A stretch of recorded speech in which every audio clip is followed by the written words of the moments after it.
So this work tries to understand the importance of industrial sector emissions, which are a unique sector distinct from what most people pay attention to, which is electricity generation or the transportation sector, fuel emissions coming out of tailpipes.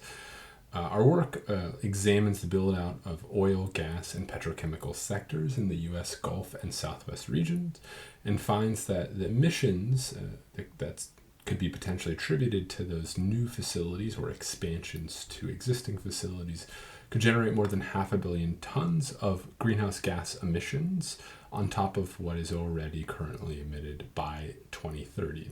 It's equivalent to about 8% of total current annual U.S. emissions, and it's driven by the regional and national oil and gas boom, low prices for energy inputs, and a substantial fraction comes from facilities that are not super well understood necessarily in policy circles.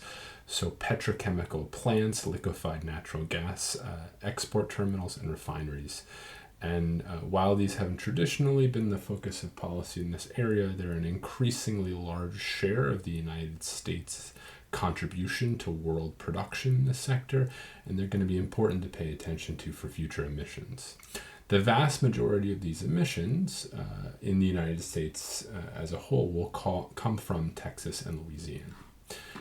And this comes on the heels of a series of other recent reports by other research groups and nonprofits, including the Environmental Integrity Project, that have shown the potential for large emissions build-outs. Now, in the context of the pandemic, a lot of the findings of this study,